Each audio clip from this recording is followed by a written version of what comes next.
When Daniel Harper stood in the middle of his empty shop, the silence felt louder than the bustling noise that had once filled it. Just 3 years earlier, the place had been alive with customers, laughter, and the hum of machines.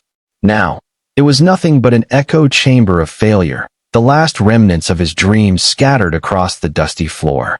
He stared at the faded sign outside, Harper's Craft Coffee, and felt an ache deep in his chest.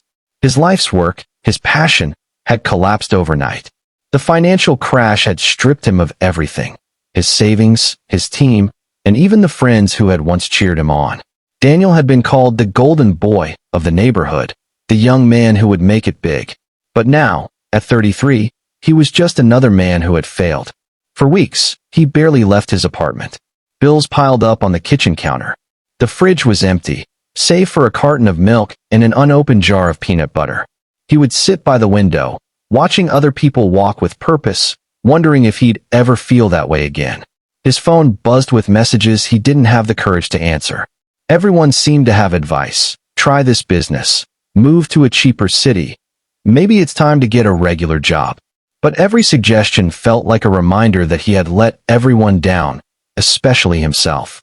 One rainy afternoon, he received a letter. Not an email, but an actual handwritten letter, rare in these times.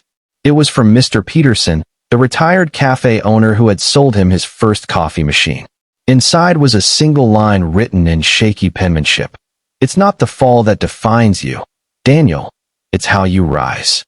For some reason, those words cracked something open inside him. He realized he had been mourning his loss, but not once had he thought about what could come next.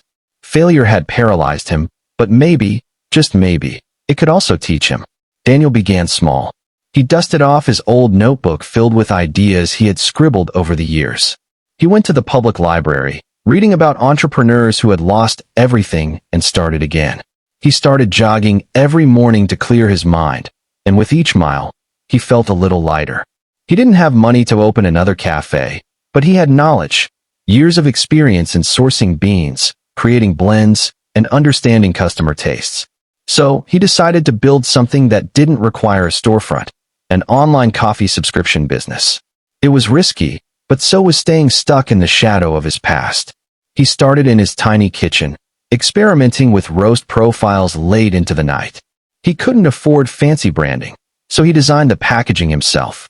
His first customers were friends and family, but he treated them like gold, handwriting notes of gratitude, offering free samples, and asking for honest feedback. Orders trickled in slowly at first, but Daniel didn't give up this time.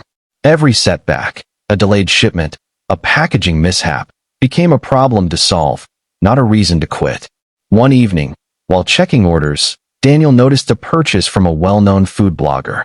Within a week, she had posted a glowing review of his coffee, calling it the warm hug you need on your hardest days. The post went viral. Overnight, his inbox was flooded with requests. Customers from across the country wanted a taste of Harper's roast. He worked day and night to keep up, packing boxes until his fingers were sore.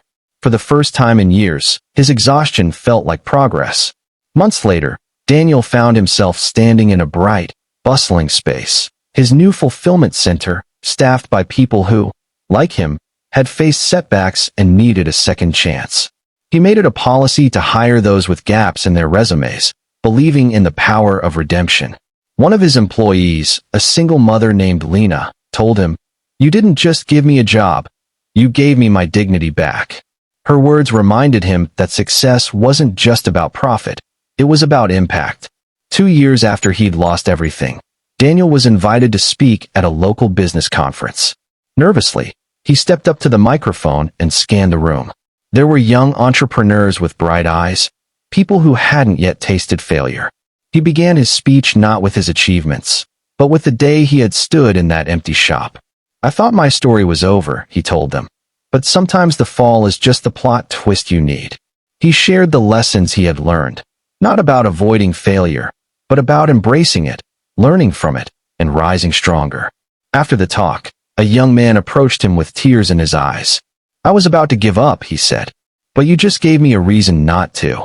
Daniel smiled, remembering the letter from Mr. Peterson. Life had come full circle.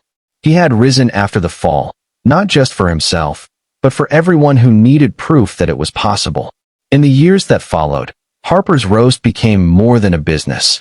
It became a symbol of resilience. Every bag of coffee carried a small note with the same words that had reignited his own journey. It's not the fall that defines you, it's how you rise. And every time Daniel saw those words, he knew that the emptiness of that shop years ago had not been the end, but the beginning of everything that truly mattered. If you want, I can now create the full YouTube content package for this story. Thumbnail title, main title, Urdu translation, hashtags, description, disclaimer, search tags, and even a thumbnail prompt, so it's ready for upload.